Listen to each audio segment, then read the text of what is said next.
వాడుక భాషలో పరిశుద్ధ గ్రంథ ధ్యానము. ఆదికాండము 11వ అధ్యాయము. అప్పుడు లోకమంతటా భాష ఒక్కటే, మాటలు ఒక్కటే. మనుష్యులు తూర్పు దిక్కుకు ప్రయాణమైపోయినప్పుడు షీనారు దేశంలో ఒక మైదానం చూచి ఆ స్థలంలో కాపురం ఏర్పరచుకున్నారు. అప్పుడు ఒకడితో ఒకడు, మనం ఇటుకలు చేసి బాగా కాల్చుదామని చెప్పుకున్నారు. వారికి రాళ్లుగా ఇటుకలు, అడుసులు, మట్టికీలు ఉన్నాయి. వాళ్ళు, మనం భూతలమంతటా చెదిరిపోకుండాలా ఒక నగరాన్ని కట్టుకుందాం, ఆకాశానంటే గోపురం కట్టి మనం పేరు తెచ్చుకుందామని చెప్పుకున్నారు.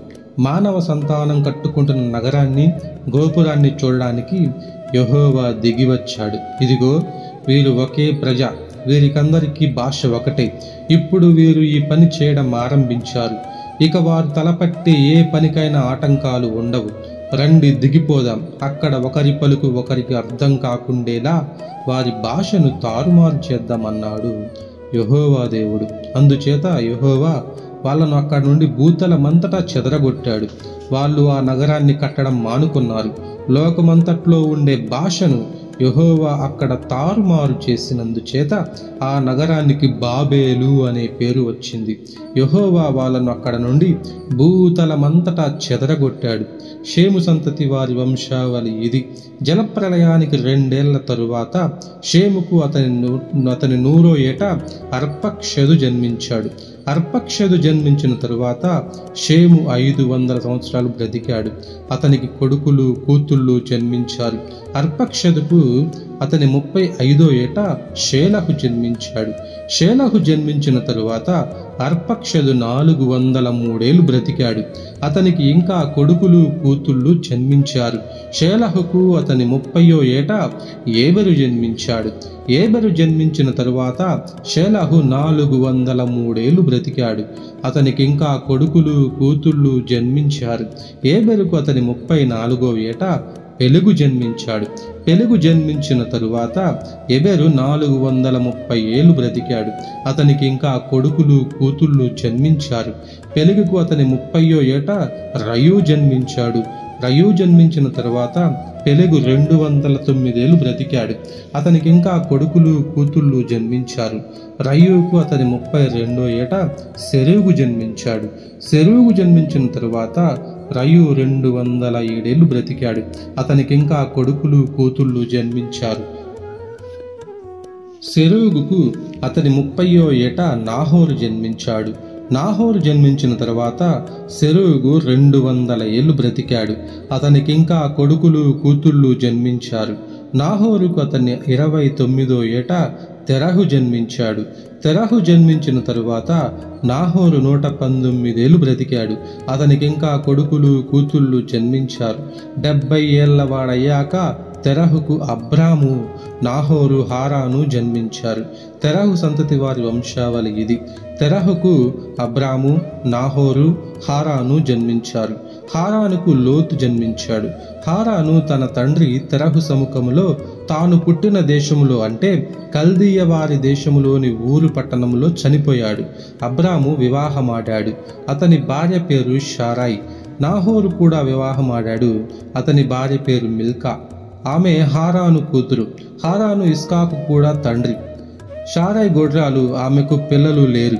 తెరహు తన కొడుకు అబ్రామును, తన మనవడు హారాను కొడుకు అయిన లోతును, తన కొడుకు అబ్రాము భార్య షారాయిని వెంటబెట్టుకొని కనాను దేశానికి వెళ్ళడానికి కల్దీయ వారి దేశములోని ఊరు నుండి బయలుదేరారు.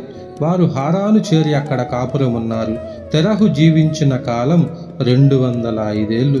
తెరహు హారానులో చనిపోయాడు. దేవుని పరిశుద్ధ వాక్యము దీవించబడునుగాక. ఆమేన్.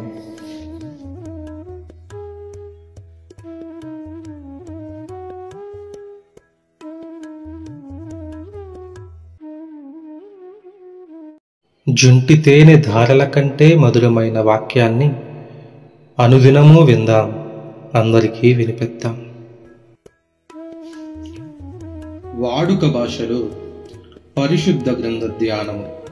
ఆదికాండము 12వ అధ్యాయం. యెహోవా అబ్రాముతో ఇలా అన్నాడు, నీవు నీ దేశము నుండి, నీ బంధువుల దగ్గర నుండి, నీ తండ్రి ఇంటి నుండి బయలుదేరి నేను నీకు చూపించే దేశానికి వెళ్ళు. నేను నిన్ను ఒక గొప్ప ప్రజగా చేసి నిన్ను దీవించి నీ పేరు గొప్ప చేస్తాను. నీవు దీవెనగా ఉంటావు. నిన్ను దీవించే వారిని నేను దీవిస్తాను, నిన్ను శపించే వారిని శపిస్తాను. నీ మూలముగా లోకములోని అన్ని వంశాలు ధన్యమవుతాయి. యెహోవా తనతో చెప్పిన మాట ప్రకారం అబ్రాము బయలుదేరాడు. అతనితో కూడా లోతు వెళ్ళాడు. అబ్రాము హారాను నుండి బయలుదేరినప్పుడు అతడు 75 ఏళ్లవాడు. అబ్రాము తన భార్య శారాని, తన తమ్ముని కొడుకు లోతును, హారానులో వారంతా గడించిన సంపదను, సంపాదించుకున్న వ్యక్తులను తీసుకొని కనాను దేశానికి బయలుదేరి అక్కడికి చేరాడు.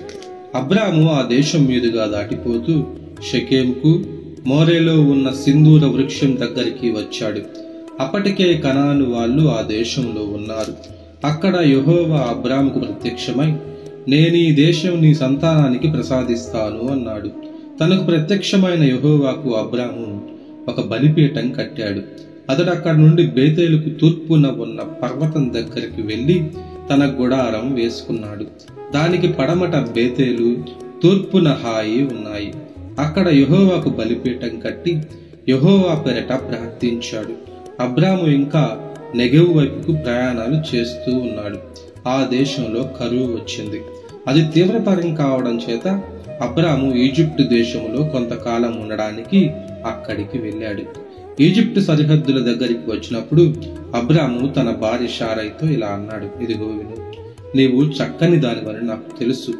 ఈజిప్టు వారు నిన్ను చూచి ఈమె అతడి భార్య అని చెప్పి నన్ను చంపి నిన్ను బ్రతకనిస్తారు గనుక నిన్ను బట్టి నేను క్షేమంగా ఉండేందుకు, నీ కారణంగా నేను చావకుండా ఉండేందుకు నీవు నా చెల్లెలివని వారికి చెప్పు.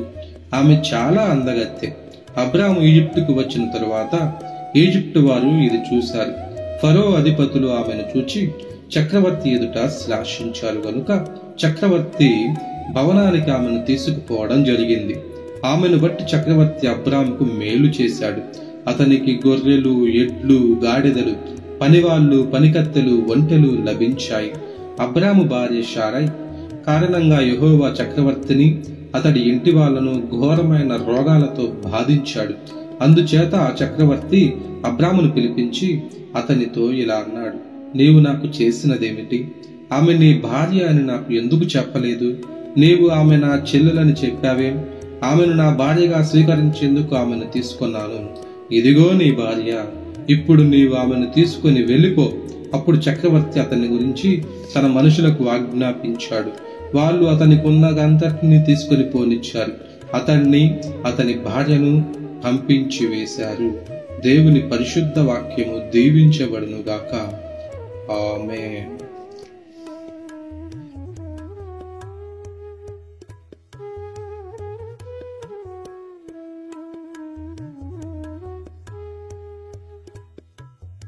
జుంటి తేనె ధారల కంటే మధురమైన వాక్యాన్ని అనుదినము విందాం, అందరికీ వినిపిద్దాం. వాడుక భాషలో పరిశుద్ధ గ్రంథ ధ్యానము. ఆదికాండము 13వ అధ్యాయము. అబ్రాము తనకున్నదంతా తీసుకుని తన భార్యతో పాటు ఈజిప్టు దేశాన్ని విడిచి నెగెవుకు వెళ్ళిపోయాడు. లోతు కూడా వారితో వచ్చాడు. అబ్రాము చాలా పశువులు, వెండి, బంగారాలు ఉన్నవాడు. తన ప్రయాణాల్లో అతడు దక్షిణం నుండి బేతేలు ప్రాంతానికి, బేతేలు హాయికి మధ్య మొదట్లో తన గుడారం వేసుకున్న స్థలానికి, అంటే మొదట్లో తాను బలిపీఠం కట్టిన చోటుకి వెళ్ళాడు. అక్కడ అబ్రాము యెహోవా పేరట ప్రార్థన చేశాడు. అబ్రాముతో వచ్చిన లోతు కూడా గొర్రెల మందలు, గొడ్డు, గోదలు, గుడారాలు ఉన్నాయి. వారిద్దరూ కలిసి ఒక చోట కాపురం చేయడానికి చాలినంత భూమి లేకపోయింది. కలిసి నివసించ వీలు లేనంత విస్తారమైన సంపద వారికి ఉండేదన్నమాట. అబ్రాము మందలు కాసే వాళ్లకు, లోతు మందలు కాసే వాళ్లకు మధ్య జగడం వచ్చింది. అప్పటికే కనాను వాళ్ళు, పెరిజ్జీ వాళ్ళు ఆ దేశంలో ఉన్నారు. అబ్రాము లోతుతో, నీకు నాకు మధ్య, నీ కాపరులకు నా కాపరులకు మధ్య జగడం ఉండకూడదు. సమీప బంధువులం కదా మనం. ఈ దేశమంతా నీ ఎదుట లేదా? ఇప్పుడు వేరైపోదాం. నీవు ఎడమ వైపుకు వెళ్ళిపోతే నేను కుడి వైపుకు వెళ్తాను. నీవు కుడివైపుకు వెళ్ళిపోతే ఎడం వైపుకు నేను వెళ్తాను అన్నాడు. లోతు తన తలెత్తి యోర్దాను మైదానాల ప్రాంతాన్నంతా చూశాడు. అది నీళ్లు పారే దేశం. యెహోవా సొదొమ గొమొర్రాలను నాశనం చేసే ముందు ఆ ప్రదేశం యెహోవా తోటలాగా ఉండేది. ఈజిప్టులో సోయరు దగ్గరికి వచ్చేటప్పుడు కనిపించే ప్రదేశం లాగా ఉండేది. అదంతా చూచి లోతు ఆ యోర్దాను మైదానాల ప్రాంతాన్నంతా ఎన్నుకొని తూర్పు దిక్కుకు ప్రయాణమయ్యాడు. ఇలా వారు ఒకరి నుండి ఒకరు వేరైపోయారు. అబ్రాము కనాను దేశంలో కాపురమున్నాడు గాని లోతు ఆ మైదానాల ప్రాంతం పట్టణాల మధ్యలో కాపురముంటూ తన గుడారము సొదొమ దగ్గరే వేసుకున్నాడు. అయితే సొదొమ మనుషులు దుర్మార్గులు, యెహోవాకు విరోధంగా ఘోరమైన పాపాలు చేస్తూ ఉండేవాళ్ళు. లోతు అబ్రాము దగ్గర నుండి వేరైపోయిన తరువాత యెహోవా అబ్రాముతో ఇలా అన్నాడు, నీ తలెత్తి నీ ఉన్న స్థలము నుంచి ఉత్తరంగాను దక్షిణంగాను తూర్పుగాను పడమరగాను చూడు. ఎందుకంటే నీవు చూస్తున్న ఈ భూమినంతా ఎల్లకాలము నీకు నీ సంతానానికి ఇస్తాను. అంతేగాక నీ సంతానాన్ని ధూళి రేణువులంత విస్తారంగా చేస్తాను. ఎవరైనా ధూళి రేణువులు లెక్క పెట్టగలిగితే నీ సంతానాన్ని కూడా లెక్క పెట్టడం వీలవుతుంది. ఇప్పుడు ఈ దేశమంతటా సంచరించు, ఎందుకంటే దీన్ని నీకిస్తాను. అప్పుడు అబ్రాము తన గుడారము తీసి హెబ్రోన్లో మమ్రేలో ఉన్న సింధూర వృక్షాల దగ్గరకు వెళ్లి కాపురమున్నాడు. అక్కడ అతడు యెహోవాకు బలిపీఠం కట్టాడు. దేవుని పరిశుద్ధ వాక్యము దీవించబడునుగాక. ఆమేన్.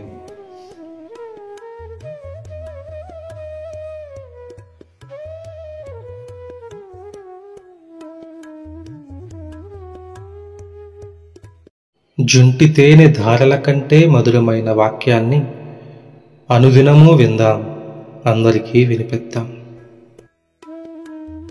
వాడుక భాషలో పరిశుద్ధ గ్రంథ ధ్యానం. ఆదికాండము 14వ అధ్యాయం. షీనారు దేశము రాజైన అమ్రాపేలు, ఎల్లాస రాజైన అర్యోకు, ఏలాం రాజైన కదోరు లాయోమెరు, గోయిం రాజైన తిదాల్ ఏలే కాలంలో జరిగినది ఏంటంటే, వాళ్ళు సొదొమ రాజైన బెరాతోను, గొమొర్రా రాజైన బిర్షాతోను, అద్మా రాజైన షినాబుతోను, సెబోయిం రాజైన షెమేబెరుతోను, బెలరాజుతోను యుద్ధం జరిగించారు. వీరంతా కలిసి సిద్ధిం లోయకు వచ్చారు. సిద్ధిం అంటే ఉప్పు సముద్రం. 12 ఏళ్లుగా వారు కదోర్లాయోమెరుకు లొంగి ఉన్నారు గాని 13వ సంవత్సరంలో వారు తిరగబడ్డారు. 14వ సంవత్సరంలో కదొర్లాయోమెరు అతడి పక్షాన ఉన్న రాజులు వచ్చి అష్టారోత్ కర్నాయింలో రెఫాయిం జాతి వారిని, హాములో బూజుం జాతి వారిని, షావే కర్యాతాయింలో ఏమీం జాతి వారిని ఓడించారు. హోరీ జాతి వాళ్ళను కూడా షేరు కొండ సీమలో ఓడగొట్టి ఎడారి దగ్గర ఉన్న ఎల్పారాన్ వరకు తరిమారు. అక్కడ నుండి వెనక్కు తిరిగి ఎన్మిష్పాతుకు అంటే కాదేశుకు చేరి అమాలేకు జాతి వాళ్ళ ప్రాంతమంతటిని, హస్సోను తామారులో కాపురమున్న అమోరీ జాతి వాళ్ళను కూడా ఓడించారు. సొదొమ రాజు, గొమొర్రా రాజు, అద్మా రాజు, సెబోయిం రాజు, బెలరాజు బయలుదేరి వాళ్ళతో యుద్ధం చేయడానికి సిద్దిం లోయలో సైన్య వ్యూహం సిద్ధం చేశారు. ఏలాం రాజు కదొర్లాయోమెరు, గోయిం రాజు తిదాల్, షీనార్ రాజు అమ్రాపేలు, ఎల్లాస రాజు అర్యోకు, ఈ 4 రాజులకు ఆ 5 రాజులకు మధ్య యుద్ధం జరిగింది. సిద్దిం లోయ అంతా 6 గంటల సమయంలో సొదొమ రాజు, గొమొర్రా రాజు పారిపోయి అక్కడ పట్టుబడ్డారు. మిగతా వారు పర్వతాలకు పరిగెత్తారు. ఆ 4 రాజులు సొదొమ గొమొర్రాల సొత్తునంతా వాళ్ళ భోజన పదార్థాలన్నింటినీ పట్టుకుపోయారు. వాళ్ళు అబ్రాము తమ్ముని కొడుకైన లోతును కూడా అతని సొత్తునంతా పట్టుకుపోయారు. లోతు సొదొమలో కాపురం ఉండేవాడు. తప్పించుకున్న ఒక మనిషి వచ్చి హీబ్రూ వాడైన అబ్రాముకు ఈ సంగతి తెలియజేశాడు. అబ్రాము అమోరీ వాడైన మమ్రే సింధూర వృక్షాల దగ్గర కాపురం ఉండేవాడు. మమ్రే, ఎల్కోష్ అనేవారు అన్నదమ్ముళ్ళు. వీళ్ళంతా అబ్రాముతో పరస్పర సహాయం కోసం సంధి చేసుకున్నవారు. తమ సమీప బంధువుణ్ణి బందీగా తీసుకువెళ్లిన సంగతి అబ్రాము చెవిని పడడంతో అతడు తన పరివారంలో నిపుణులైన మనుషులను 318 మందిని వెంటబెట్టుకుని దాను వరకు ఆ రాజులను తరిమాడు. అక్కడ అతడు తన దాసులను గుంపులుగా చేరాక వారంతా రాత్రివేళ ఆ రాజుల సేనపై బడి కొట్టి హోబా వరకు తరిమారు. హోవా దమస్కు పట్టణానికి పడమటగా ఉంది. అబ్రాము ఆ సొత్తునంతా తన సమీప బంధువుడైన లోతును, అతని సొత్తును, స్త్రీలను, జనాన్ని తీసుకువచ్చాడు. కదొర్లాయేమెరును అతడితో ఉన్న రాజులను హతమార్చి తిరిగి వస్తూ ఉన్నప్పుడు సుధమరాజు అతన్ని కలుసుకోవడానికి షావే లోయ వరకు వెళ్ళాడు. అంతేగాక షాలేం నగరం రాజైన మెల్కీసెదెకు రొట్టెలను, ద్రాక్షారసాన్ని తీసుకువచ్చాడు. అతడు సర్వాతీతుడైన దేవునికి యాజకుడు. ఆయన అబ్రామును దీవిస్తూ ఇలా అన్నాడు: ఆకాశాలను భూమిని సృజించిన సర్వాతీతుడైన దేవుడు అబ్రామును దీవిస్తాడుగాక. నీ శత్రువులను నీ చేతికప్పగించిన సర్వాతీతుడైన దేవునికి స్తుతులు కలుగుతాయిగాక. అబ్రాము ఆయనకు అన్నిట్లో 10వ భాగం ఇచ్చాడు. సుధమరాజు అబ్రాముతో, ఆ వ్యక్తుల్ని నాకిచ్చి సొత్తును మీరే తీసుకోండి అన్నాడు. అబ్రాము సుధమరాజుకు ఇలా జవాబు చెప్పాడు: నేను అబ్రామును ధనికునిగా చేశానని మీరు చెప్పకుండేలా నేను ఒక్క దారం పోగు కూడా, పాదరక్ష తాడు గాని మీ దాంట్లోని దేన్ని గాని తీసుకోనని నా చెయ్యి ఎత్తి ఆకాశాలను భూమిని సృజించిన సర్వాతీతుడైన యెహోవా దేవునితో ప్రమాణం చేశాను. ఈ యువకులు తిన్నదిగాక నాతో వెళ్ళిన అనేరు, ఎష్కోలు, మమ్రేరుకు రావలసిన భాగాలను వారిని తీసుకొనివ్వండి అని అనెను. దేవుని పరిశుద్ధ వాక్యము దీవించబడునుగాక. ఆమేన్.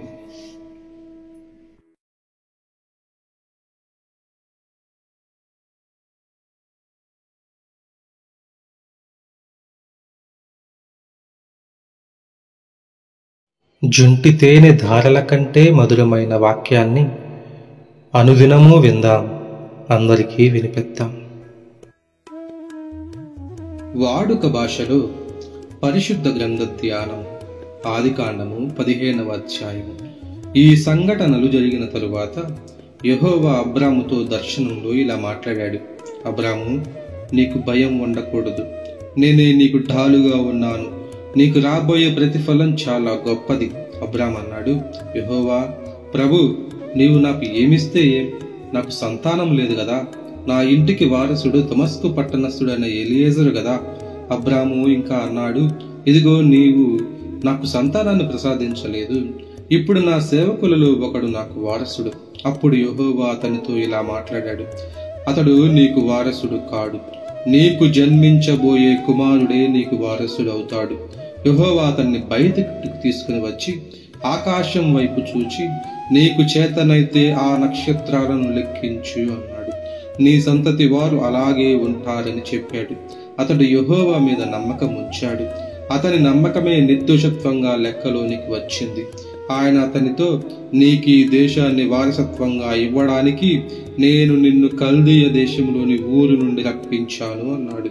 అతడు, యెహోవా ప్రభు, ఇది నా వారసత్వమును ఎలా తెలుసుకుంటాను అని అడిగాడు. ఆయన అన్నాడు: 3 ఏళ్ల పెయ్యను, 3 ఏళ్ల మేకను, 3 ఏళ్ల పొటేలును, ఒక గువ్వను, ఒక పావురం పిల్లను తీసుకురా. అబ్రాము వీటన్నిటిని తీసుకువచ్చి ఒక్కొక్క దాన్ని 2 ముక్కలు చేసి దేని సగం దాని సగానికి ఎదురుగా పెట్టాడు. పక్షులను మాత్రం నరకలేదు. గద్దలు ఆ శవాలపై వాలినప్పుడు అబ్రాము వాటిని వెళ్ళగొట్టాడు. ప్రొద్దు గురుంపుతూ ఉండగా అబ్రాముకు గాఢ నిద్ర పట్టింది. దానితో పాటు మహా భయందాకారం ఆవరించింది. అప్పుడు యెహోవా అబ్రాముతో ఇలా అన్నాడు: నీ సంతానం తమది కాని దేశంలో కొంతకాలం పరాయి వారుగా ఉంటారు. ఆ దేశస్థులు వారిని దాసులుగా చేసి 400 ఏళ్లు బాధిస్తారు. వారిని దాసులుగా చేసిన ప్రజలకు శిక్షిస్తాను. ఆ పైన నీ సంతతి వారు చాలా ఆస్తితో బయటికి వస్తారు. నీవైతే క్షేమంగా నీ పూర్వీకుల దగ్గరికి చేరతావు. పండు ముసలితనంలో నిన్ను పాతి పెట్టడం జరుగుతుంది. నీ 4వ తరం వారు అక్కడికి తిరిగి వస్తారు. ఎందుకంటే అమోరీ ప్రజల పాపం ఇంకా పండలేదు. ప్రొద్దు గుంకి కటిక చీకటి పడ్డాక కనిపించింది ఏమంటే, పొగలేస్తున్న కొలిమి, మండుతున్న దివిటి ఆ మాంసఖండాల మధ్యగా దాటుతూ పోయాయి. ఆ రోజే యెహోవా అబ్రాముతో ఒడంబడిక చేస్తూ ఇలా అన్నాడు: నేను నీ సంతానానికి ఈ దేశాన్ని ఇచ్చాను. ఈజిప్టు నది నుండి గొప్ప నది యూఫ్రటీసు నది వరకు కేనీ జాతి వారు, కనిజ్మా, కద్మోని, హిత్తి, పెరిజ్జి, రెఫాయిము, అమోరి, కనాను, గిర్గాషి, ఎబోసి జాతుల వారు కాపురమున్న ప్రదేశాలన్నిటినీ నీ సంతానానికి ఇచ్చాను. దేవుని పరిశుద్ధ వాక్యము దీవించబడునుగాక. ఆమేన్.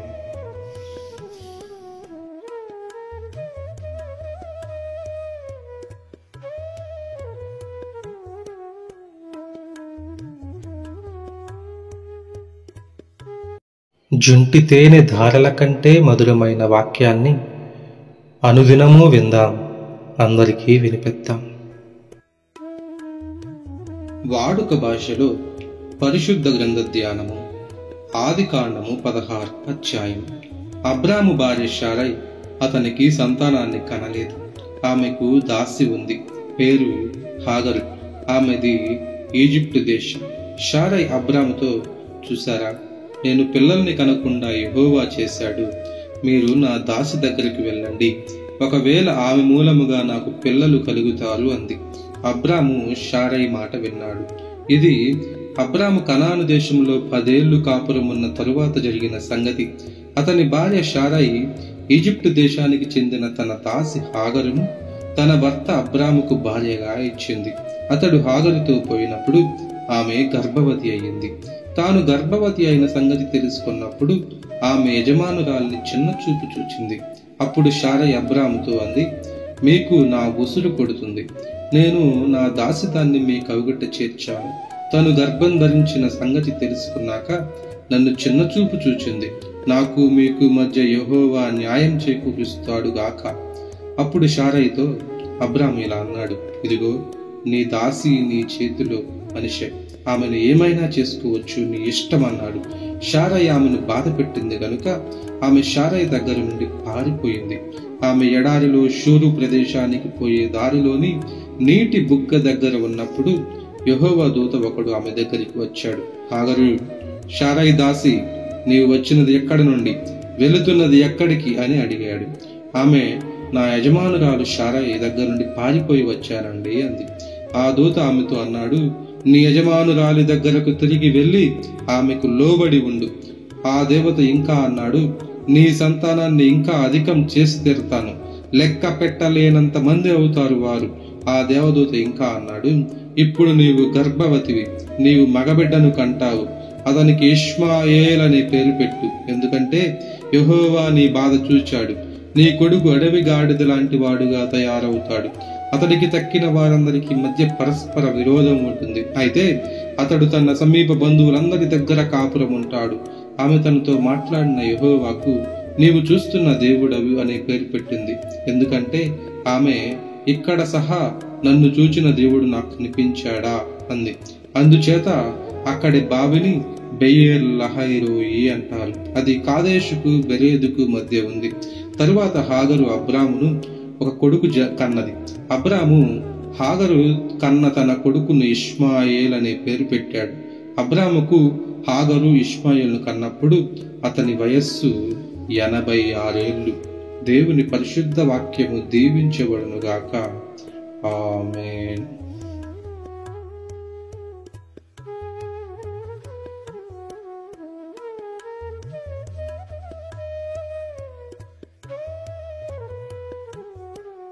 జుంటి తేనె ధారల కంటే మధురమైన వాక్యాన్ని అనుదినము విందాం, అందరికీ వినిపిద్దాం. వాడుక భాషలో పరిశుద్ధ గ్రంథ ధ్యానము. ఆదికాండము 17వ అధ్యాయము. అబ్రాము 99 ఏళ్ల వాడైనప్పుడు యెహోవా అతనికి ప్రత్యక్షమై ఇలా అన్నాడు, నేను అమిత శక్తి గల దేవుణ్ణి. నా సముఖములో నిందారహితుడుగా మెలుగుతూ ఉండు. నీకు నాకు మధ్య నా ఒడంబడిక సుస్థిరం చేస్తాను. నీ సంతతి సంఖ్య అత్యధికం చేస్తాను. అబ్రాము సాష్టాంగపడ్డాడు. దేవుడు అతనితో మాట్లాడుతూ ఇలా అన్నాడు, ఇదిగో విను, నా ఒడంబడిక నీతో చేశాను. నీవు అనేక జనాలకు తండ్రివి అవుతావు. ఇక మీదట నీ పేరు అబ్రాము కాదు, అనేక జనాలకు నిన్ను తండ్రిగా చేశాను గనుక నీకు అబ్రాము అనే పేరు ఉంటుంది. నేను నిన్ను చాలా ఫలవంతంగా చేస్తాను. నీ సంతానం వేరు వేరు జనాలయ్యేలా చేస్తాను. నీ సంతానములో కొందరు రాజులు కూడా అవుతారు.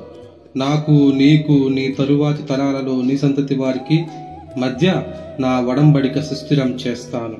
నేను నీకు నీ తరువాత నీ సంతతి వారికి దేవుడై ఉంటాను. ఇదే శాశ్వతమైన నా ఒడంబడిక. అంతేగాక నీకు నీ తరువాత నీ సంతతి వారికి మీరు పరాయి వారుగా కాపురం ఉంటున్న ఈ దేశాన్ని ఇస్తాను. ఈ కానాను దేశమంతా ఎప్పటికీ ఆస్తిగా ఇచ్చి వారికి దేవుడుగా ఉంటాను. దేవుడు అబ్రాముతో ఇంకా అన్నాడు, నీవైతే నా ఒడంబడికను అనుసరించి నడుచుకోవాలి. నీ తరువాత నీ సంతతి వారు కూడా వారి తరాల్లో దాన్ని అనుసరించి నడుచుకోవాలి. నాకు నీకు నీ తరువాత నీ సంతానానికి మధ్య ఉన్న మీరు అనుసరించవలసిన నా ఒడంబడిక ఇదే. మీలో ప్రతి మగవాడు సున్నతి సంస్కారం పొందాలి. మీరు సర్వాంగ చర్మం కొనను ఛేదించాలన్నమాట. నాకు నీకు మధ్య ఉన్న ఒడంబడికకు ఇది గురుతుగా ఉంటుంది. మీలో ప్రతి పిల్లవాడికి 8వ రోజున సున్నతి చేయాలి. అతడు మీ ఇంట్లో పుట్టినవాడైనా మీ సంతానము కాక మీరు డబ్బిచ్చి విదేశీయుని దగ్గర కొన్నవాడైనా పర్వాలేదు. అన్ని తరాల్లోనూ మగవారందరికీ సున్నతి చేయాలి. మీ ఇంట్లో పుట్టినవాడు డబ్బిచ్చి కొనుక్కున్నవాడు తప్పక సున్నతి పొందాలి. ఇలా మీ శరీరాల్లో నా ఒడంబడిక నిరంతరమైనదిగా ఉంటుంది. మర్మాంగ చర్మంలో సున్నతి లేని ప్రతివాడు తన ప్రజల్లో లేకుండా పోవాలి. అలాంటి వాడు నా ఒడంబడిక మీరుతున్నాడు. దేవుడు అబ్రాముతో ఇంకా అన్నాడు, నీ భార్య శారై సంగతి నీవు ఆమెను శారై అనకు. ఇక మీదట ఆమె పేరు శారా. నేను ఆమెను దీవించి ఆమె వల్ల నీకు ఒక కుమారుని అనుగ్రహిస్తాను. ఆమెను ఆశీర్వదిస్తాను. ఆమె వేరు జనాలకు తల్లి అవుతుంది. ఆమె సంతానములో వేరు ప్రజల రాజులు ఉంటారు. అప్పుడు అబ్రాము సాష్టాంగపడి నవ్వి, 100 వాడికి సంతానం కలుగుతుందా, మరి 90 ఏళ్ల శారా కంటుందా అని లోపల అనుకున్నాడు. దేవునితో అబ్రహాము, నీవు ఇస్మాయేలును నిరాకరించకపోతే ఎంత బాగుంటుంది అన్నాడు. దేవుడు అన్నాడు, అలా కాదు. నీ భార్య శారా నీకు ఒక కుమారుణ్ణి కంటుంది. నీవు అతనికి ఇస్సాకు అని పేరు పెట్టాలి. నేను అతనితో నా ఒడంబడిక సుస్థిరం చేస్తాను. అది అతని తరువాత అతని సంతతి వారి కోసం నిరంతరమైన ఒడంబడికగా ఉంటుంది. ఇష్మాయేల్ సంగతి అంటావా? సరే, నీ ప్రార్థన విన్నాను. నేను అతన్ని దీవించి ఫలవంతంగా చేసి అతని సంతతిని అధికం చేస్తాను. అతనికి 12 మంది కొడుకులు పుట్టి గోత్రనాయకులవుతారు. నేను అతన్ని గొప్ప జనంగా చేస్తాను. అయితే నా ఒడంబడిక ఇస్సాకుతోనే సుస్థిరం చేస్తాను. వచ్చే సంవత్సరం ఇదే కాలానికి అతనికి శారా నీకు కంటుంది. దేవుడు అబ్రాముతో మాట్లాడడం చాలిచ్చి అతని దగ్గర నుండి పైకి వెళ్లిపోయాడు. దేవుడు తనతో చెప్పినట్టు ఆ రోజునే అబ్రహాము తన కొడుకు ఇస్మాయేలుకు అతని మర్మాంగ చర్మానికి సున్నతి చేశాడు. తన దాసుల్లోనూ తాను డబ్బిచ్చి కొన్నవారిలోనూ మగవాళ్ళందరికీ అలా చేశాడు. మర్మాంగ చర్మంలో సున్నతి పొందినప్పుడు అబ్రహాము వయసు 99 ఏళ్లు. ఇస్మాయేల్ మర్మాంగ చర్మంలో సున్నతి పొందినప్పుడు అతడు 13 ఏళ్లవాడు. ఒకే రోజున అబ్రహాము అతని కొడుకు ఇష్మాయేల్ సున్నతి పొందారు. అతని ఇంట్లోని పురుషులందరూ ఇంట్లో పుట్టిన దాసులు సరే, అతడు డబ్బిచ్చి విదేశీయుల దగ్గర కొనుక్కున్న వారు కూడా అతనితో పాటు సున్నతి పొందారు. దేవుని పరిశుద్ధ జుంటి తేనె ధారల కంటే మధురమైన వాక్యాన్ని అనుదినము విందాం, అందరికీ వినిపిద్దాం. వాడుక భాషలో పరిశుద్ధ గ్రంథ ధ్యానము. ఆదికాండము 18వ అధ్యాయం. మరొకప్పుడు అబ్రహాముకు మమ్రే సింధూర వృక్షాల దగ్గర యెహోవా ప్రత్యక్షమయ్యాడు. అబ్రహాము ఎండవేళ తన డేరా ద్వారంలో కూర్చుని ఉన్నప్పుడు తలెత్తి ఎదురుగా నిలుచున్న 3 మనుషులను చూచి వారిని కలుసుకోవడానికి డేరా ద్వారం నుండి పరిగెత్తి నేల వరకు వంగి ఇలా అన్నాడు, నా ప్రభు, నన్ను దయతో చూస్తే మీ దాసుడైన నన్ను దర్శించకుండా వెళ్ళిపోకండి. నేను కొంచెం నీళ్లు తెప్పిస్తాను, కాళ్ళు కడుక్కొని ఈ చెట్టు కింద విశ్రాంతి తీసుకోండి. మీ దాసుడైన నా దగ్గరికి వచ్చారు కదా, మీరు సేద తీర్చుకునేలా ఆహారం తెస్తాను. ఆ తరువాత మీరు వెళ్ళవచ్చు. వారు నీవు చెప్పినట్టే చేయి అన్నారు. అబ్రహాము డేరాలో ఉన్న శారా దగ్గరకు తొందరగా వెళ్ళి 3 మానికల మెత్తని పిండి పిసికి త్వరగా రొట్టెలు చేయి అన్నాడు. అబ్రహాము మందకు పరిగెత్తి వెళ్ళి ఒక మంచి లేత కోడెదూడను తెచ్చి పనివాడి చేతికి అప్పగిచ్చాడు. ఆ పనివాడు దాన్ని త్వరగా వండాడు. అప్పుడు అబ్రహాము పెరుగు, పాలు తాను వండించిన వంటకం తీసుకుని పోయి ఆ మనుషుల ఎదుట పెట్టాడు.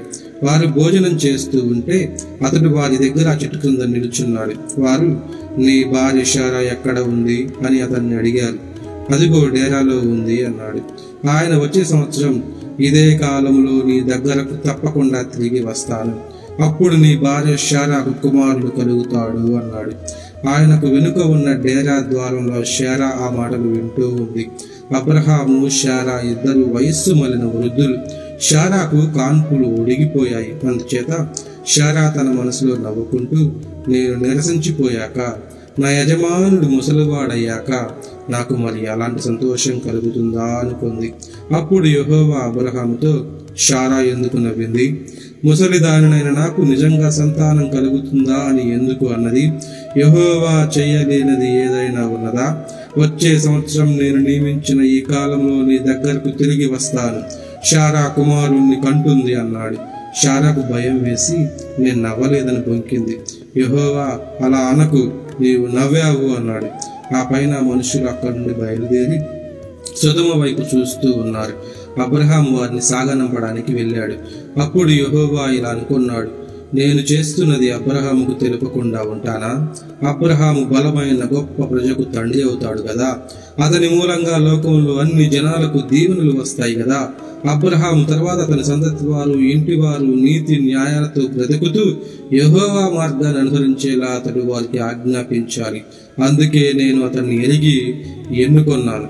ఈ విధంగా తాను అబ్రహాము గురించి చెప్పినది యెహోవా అతని విషయంలో నెరవేరుస్తాడు. అప్పుడు యెహోవా అన్నాడు, సొదొమ గొమొర్రాలను గురించి నా మొర గొప్పది. వాటి పాపం చాలా ఘోరమైంది. నేను ఇక్కడి నుండి దిగిపోయి నా దగ్గరకు వచ్చిన ఆ మొర ప్రకారం వారు పూర్తిగా చేశారో లేదో చూడాలి. చేయకపోతే తెలుసుకుంటాను. ఆ మనుషులు అక్కడి నుండి మల్లుకొని సొదొమ వైపు వెళ్ళారు. అయితే అబ్రహాము యెహోవా ఎదుట ఇంకా నిలుచున్నాడు. అబ్రహాము యెహోవాను సమీపించి ఇలా అన్నాడు, నీవు దుర్మార్గులతో పాటు న్యాయవంతులను నిజంగా నాశనం చేస్తావా?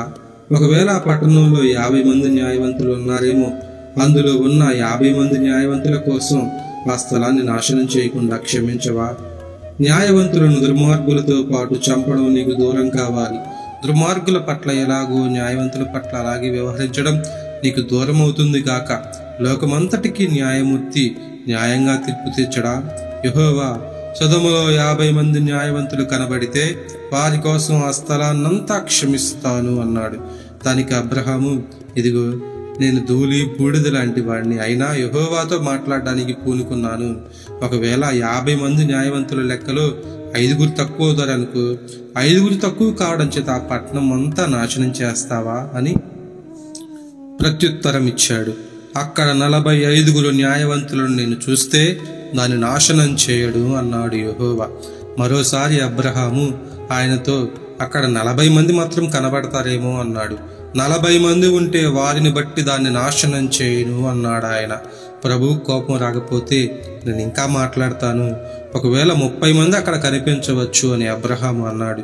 ఆయన, అక్కడ నేను 30 మందిని చూస్తే దాన్ని నాశనం చేయను అన్నాడు. అబ్రహాము, ఇదిగో ప్రభుతో మాట్లాడడానికి పూనుకున్నాను. ఒకవేళ అక్కడ 20 మంది మాత్రం కనబడతారు అన్నాడు.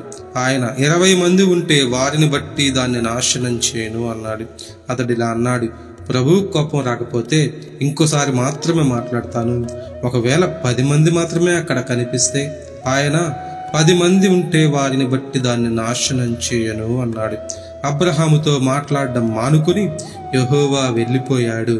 అబ్రహాము తన స్థలానికి తిరిగి వెళ్ళిపోయాడు. దేవుని పరిశుద్ధ వాక్యము దీవించబడునుగాక. ఆమేన్.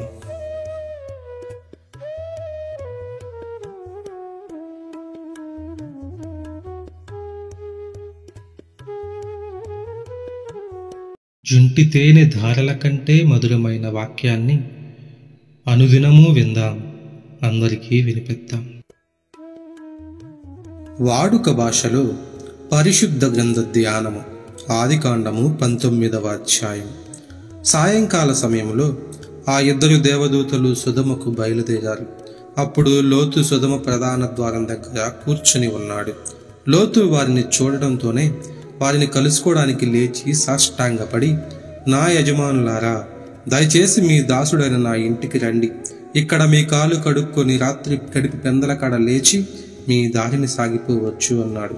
వారైతే, వద్దు, ముంగిటలో రాత్రి గడుపుతాము అన్నారు. అతడు పట్టుబట్టి అడిగినందుకు వారు అతనితో పాటు అతని ఇంట్లోకి వెళ్ళారు. అతడు వారికి చపాతీలు కాల్చి విందు చేస్తే వారు తిన్నారు. వారు పడుకునే ముందు ఆ పట్టణస్థులు వచ్చి ఆ ఇంటిని చుట్టుముట్టారు. సొదొమ మనుషులంతా ఆబాలగోపాలము నలుదిక్కుల నుండి వచ్చారు. వారు లోతును పిలిచి, ఈ రాత్రి మీ దగ్గరకు వచ్చిన మనుషులు ఎక్కడ? మేము వాళ్ళతో సంపర్కం చేయాలని వచ్చాం. మా దగ్గరకు వాళ్ళని బయటికి తీసుకురా అన్నారు. లోతు తలుపు తీసి వారి దగ్గరకు వెళ్ళి తన వెనుక తలుపు మూసివేసి ఇలా అన్నాడు, సోదరులారా, ఇంత దుర్మార్గంగా ప్రవర్తించకండి. చూడండి, పురుషునితో ఎన్నడూ ఉండని 2 కూతుళ్ళు నాకున్నారు. మీరు ఒప్పుకుంటే వారిని మీ దగ్గరకు తీసుకువస్తాను, కానీ మీ ఇష్టం వచ్చినట్టు వారిని చేయవచ్చు. కానీ ఈ మనుషులను ఏమీ చేయకండి. వారు నా పంచకు వచ్చారు కదా, అయితే వాళ్ళు అవతలికి పో అన్నారు. వీడు పరాయివాడుగా వచ్చి తిప్పరిగా అవుతాడట. ఇప్పుడు వాళ్లకు చేయబోయే దానికంటే నీకే ఎక్కువ కీడు చేస్తామన్నారు. వారు దొమ్మిగా లోతు మీదికి వచ్చి తలుపు విరగ్గొట్టడానికి దాని దగ్గరకు వచ్చారు. అప్పుడు లోపల ఉన్న మనుషులు తమ చేతులు చాపి లోతును పట్టుకొని ఇంట్లోకి తమ దగ్గరకు లాగి తలుపులు మూసివేశారు. ఇంటి తలుపు దగ్గర ఉన్న వాళ్లకు చిన్న పెద్ద అందరికీ కనుచీకటి కలిగించారు. బయట వాళ్ళు తలుపు కోసం తడవులాడుతూ విసిగిపోయారు. అప్పుడు లోపల ఉన్న మనుషులు లోతుతో ఇలా అన్నారు, ఇక్కడ నీకు ఇంకెవరైనా ఉన్నారా? అల్లుళ్ళు, కొడుకులు, కూతుళ్ళు ఇంకెవరైనా ఈ పట్టణంలో ఉంటే వారిని ఊరి బయటకు తీసుకుపో. ఎందుకంటావా? మేము ఈ స్థలాన్ని నాశనం చేస్తాం. వీళ్ళను గురించిన మొర గొప్పదై యెహోవా సముఖం చేరింది గనుక దీన్ని నాశనం చేయడానికి యెహోవా మమ్మల్ని పంపించాడు. కనుక లోతు బయటకు వెళ్ళి తన కూతుళ్లను పెండ్లాడనున్న తన అల్లులతో మాట్లాడుతూ, రండి, ఈ స్థలాన్ని విడిచిపెట్టాలి. యెహోవా ఈ పట్టణాన్ని నాశనం చేయబోతున్నాడు అన్నాడు. అయితే అతడు హాస్యమాడుతున్నట్టు అతని అల్లుళ్లకు అనిపించింది. ఉదయం కాగానే ఆ దేవదూతలు లోతును త్వరపెట్టి, రా, నీవు ఈ పట్టణం మీదికి రానున్న దోష శిక్షలు నశించకుండా నీ భార్యను 2 కూతుళ్లను తీసుకుని రా అన్నారు. అతడు వెనుక తీసేటట్టుండగా ఆ మనుషులు అతని చెయ్యి, అతని భార్య, కూతుళ్ళ చేతులు పట్టుకొని బయటకు తీసుకువెళ్ళి వారిని పట్టణం వెలుపల ఉంచారు. అలా యెహోవా అతని మీద జాలి పడ్డాడు. వారు అతన్ని బయటకు తీసుకుపోయిన తరువాత వారిలో ఒకరు అన్నారు, నీ ప్రాణం దక్కించుకోవడానికి పారిపో, వెనక్కు చూడకు, ఈ లోయలో ఎక్కడ ఆగకు, నీవు నశించకుండా ఆ కొండకు పారిపో. అయితే లోతు వారితో ఇలా, అలా కాదు ప్రభు, నీవు నీ దాసుడైన నన్ను దయతో చూశావు, నా ప్రాణం రక్షించి నీ గొప్ప అనుగ్రహం నా పట్ల చూపావు. అయితే నేను ఆ కొండకు పారిపోయేలోగా ఈ బీభత్సం నా మీదకి వచ్చి చనిపోతానేమో. అదిగో, నేను పారిపోవడానికి ఆ ఊరి దగ్గరలో ఉంది, అది చిన్నది కూడా. నన్ను అక్కడికి తప్పించుకొని పోనీయండి, అప్పుడు నా ప్రాణం దగ్గుతుంది. ఈ ఊరు చిన్నదే కదా అన్నాడు. ఆయన లోతుతో, సరి, ఈ విషయంలో కూడా నీ మనవి అంగీకరించాను. నీవు చెప్పిన ఆ ఊరును నాశనం చేయను. అక్కడికి త్వరగా పారిపో. నీవు అక్కడికి చేరే వరకు నేనేమీ చేయలేను అన్నాడు. అందుచేత ఆ ఊరికి సోయరు అనే పేరు వచ్చింది. లోతు సోయరు చేరేలోగా ఆ ప్రాంతంలో ప్రొద్దుపడిచింది. అప్పుడు యెహోవా సొదొమ గొమొర్రాల మీద తన సన్నిధానం నుంచి అగ్ని గంధకాలను ఆకాశం నుండి కురిపించాడు. ఆ పట్టణాలను, ఆ లోయనంతా, ఆ పట్టణస్థులనందరినీ, నేల మొక్కలను కూడా ధ్వంసం చేశాడు. అయితే లోతు భార్య అతని వెనకాల వస్తూ వెనక్కు తిరిగి చూచి ఉప్పు స్తంభమైంది. ప్రొద్దు పొడవడంతోనే అబ్రహాము లేచి ఎక్కడైతే యెహోవా ఎదుట నిలబడ్డాడో అక్కడికి వెళ్ళి సొదొమ గొమొర్రాల వైపు, ఆ లోయ ప్రాంతమంతా కలయ చూశాడు. కలిమి పొగలాగా ఆ ప్రదేశం నుండి పొగలేస్తూ ఉంది. దేవుడు ఆ లోయలోని పట్టణాలు ధ్వంసం చేసినప్పుడు అబ్రహామును జ్ఞాపకం ఉంచుకున్నాడు. లోతు కాపురం ఉండే పట్టణాలు ధ్వంసం చేసిన రోజు ఆ నాశనం నుండి లోతును తప్పించాడు. తరువాత లోతు సోయరులో నివసించడానికి భయపడి తన 2 కూతుళ్లతో పాటు సోయరు నుండి వెనక్కి వెళ్ళి కొండ ఎక్కి అక్కడ ఉండిపోయాడు. అతడు, అతని 2 కూతుళ్ళు ఒక గుహలో నివసించారు. అలా ఉండగా అక్క తన చెల్లెలితో ఇలా అంది, మన తండ్రి ముసలితనంలో ఉన్నాడు. లోక మర్యాద ప్రకారం మనతో పోవడానికి ఈ లోకంలో పురుషుడెవడూ లేడు. ఆయనకు ద్రాక్ష మద్యం త్రాగించి ఆయన దగ్గర పడుకుందామురా. అలా మన తండ్రి వల్ల సంతానాన్ని పొందుదాం. ఆ రాత్రి వాళ్ళు తమ తండ్రికి ద్రాక్ష మద్యం త్రాగించారు. పెద్ద కూతురు లోపలికి వెళ్ళి తన తండ్రితో పడుకుంది. ఆమె ఎప్పుడు పడుకుందో ఎప్పుడు లేచిందో అతనికి తెలియనే లేదు. మరుసటి రోజు అక్క తన చెల్లెలతో, చూడు, పోయిన రాత్రి మన తండ్రితో పడుకున్నాను. ఈ రాత్రి కూడా ఆయనకు ద్రాక్ష మద్యం తాగిద్దాం. నువ్వు లోపలికి వెళ్ళి ఆయనతో పడుకో. ఇలా మన తండ్రి వల్ల సంతానాన్ని పొందుదామంది. ఆ రాత్రి కూడా వాళ్ళు తమ తండ్రికి ద్రాక్ష మద్యం త్రాగించారు. ఆ చిన్న కూతురు వెళ్ళి అతనితో పడుకుంది. ఆమె ఎప్పుడు పడుకుందో ఎప్పుడు లేచిందో అతడికి తెలియనే లేదు. ఈ విధంగా లోతు కూతుళ్ళు ఇద్దరు వారి తండ్రి వల్ల గర్భవతులయ్యారు. పెద్ద కూతురు ఒక కొడుకును కని అతడికి మోయాబు అని పేరు పెట్టింది. ఇప్పటి మోయాబు దేశస్థులకు అతడు ఆది పురుషుడు. చిన్న కూతురు కూడా ఒక కొడుకును కని అతనికి బెన్ అమ్మి అనే పేరు పెట్టింది. ఇప్పటి అమ్మోను వారికి అతడు ఆది పురుషుడు. దేవుని పరిశుద్ధ వాక్యము దీవించబడునుగాక. ఆమేన్.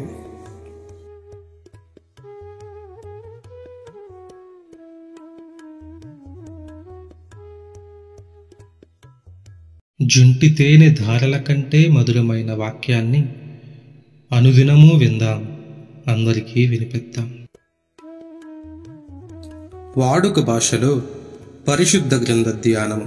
ఆదికాండము 20వ అధ్యాయము. ఆ తరువాత అబ్రహాము అక్కడ నుండి దక్షిణ ప్రదేశానికి ప్రయాణాలు చేస్తూ కాదేషుకు షూరుకు మధ్య కాపురమేర్పరచుకొని కొంతకాలం గెరారులో గడిపాడు.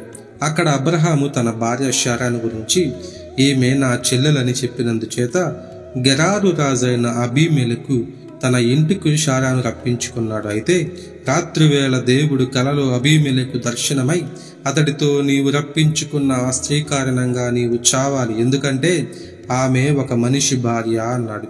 అబీమెలెకు ఆమె దగ్గరకు వెళ్ళలేదు కనుక ఇలా అన్నాడు, స్వామి, నేను నేరం చేయని ప్రజలను చంపుతానా? ఈమె నా చెల్లెలని అతడే నాతో చెప్పలేదా? ఈయన నా అన్న అని ఆమె చెప్పింది కదా. నేను చేసిన దాన్ని యథార్థమైన మనసుతో అమాయకంగా చేశాను. అందుకు ఆ కలలో దేవుడు అతనితో, అవును, నీవు యథార్థమైన మనసుతో అలా చేశావని నాకు తెలుసు. ఈ విషయంలో నీవు నాకు విరోధంగా పాపం చేయకుండా నిన్ను అడ్డగించాను కూడా. అందుచేత నీవు ఆమెను తాకకుండా చేశాను. ఇప్పుడు ఆ మనిషి భార్య అతని దగ్గరకు పంపించు. అతడు ప్రవక్త. నీవు బ్రతికేలా నీ కోసం అతడు ప్రార్థన చేస్తాడు. కానీ నీవు ఆమెను పంపించకపోతే నీవు నీ వారంతా తప్పక చస్తారని తెలుసుకో అన్నాడు. ఉదయం కాగానే అబీమెలెకు లేచి తన పరివారాన్నంతా పిలిపించి వాళ్లకు ఈ సంగతులన్నీ తెలిపాడు. వాళ్లకు చాలా భయం వేసింది. తర్వాత అబీమెలెకు అబ్రహామును పిలువనంపించి, మీరు మాకు చేసినదేమిటి? నా మీదికి, నా రాజ్యం మీదికి గొప్ప కీడు రప్పించడానికి నేను మీకు విరోధంగా చేసిన దోషమేమిటి? చేయరానివి నా పట్ల జరిగించారు అన్నాడు. ఇంకా అబీమెలెకు అబ్రహామును, ఇలా చేయడానికి ఇక్కడ మీకేం కనిపించింది అని అడిగాడు. అబ్రహాము ఇలా జవాబిచ్చాడు, ఈ స్థలంలో దైవ భయమేమీ లేదని, నా భార్య కోసం నన్ను చంపుతారని అనుకుని అలా చేశాను. అంతేకాక ఆమె నిజంగా నా చెల్లెలే, నా తల్లి కూతురు కాదు, నా తండ్రి కూతురు. ఆమె నాకు భార్య అయింది. నేను నా తండ్రి ఇల్లు విడిచి సంచరించేలా దేవుడు చేసినప్పుడు నేను ఆమెతో ఇలా చెప్పాను, మనం ఎక్కడికి చేరుకున్నా అక్కడ ఈయన నా అన్న అని దయచేసి నా గురించి చెప్పు. అప్పుడు అబీమెలెకు అబ్రహామును అతని భార్య శారాకు అప్పగించి గొర్రెలను, గొడ్డను, దాసదాసీలను కూడా అతనికిచ్చాడు. ఇదిగో, నా దేశం మీ ఎదుట ఉంది, మీకిష్టమైన చోట కాపురం ఉండండి అన్నాడు అబీమెలెకు. అతడు శారాతో, ఇదిగో, నీ అన్నకు 1000 వెండి నాణేలు ఇచ్చాను. నీవు నిర్దోషివని నీ దగ్గరకు ఉన్న వారందరి ఎదుట ఈ డబ్బు రుజువుగా ఉంటుంది. ఈ విషయంలో నీకు న్యాయం పూర్తిగా తీరిపోయింది అన్నాడు. అబ్రహాము భార్య శారా కారణంగా దేవుడు అబీమెలెకు భవనంలో ఉన్న స్త్రీలందరినీ గుడ్రాళ్లుగా చేశాడు. అయితే అబ్రహాము అబీమెలెకు పక్షాన దేవునికి విన్నపం చేయడంతో దేవుడు అతన్ని బాగు చేశాడు. అతని భార్యకు, దాసీలకు పిల్లలు పుట్టేలా వారిని కూడా బాగు చేశాడు. దేవుని పరిశుద్ధ వాక్యము దీవించబడునుగాక. ఆమేన్.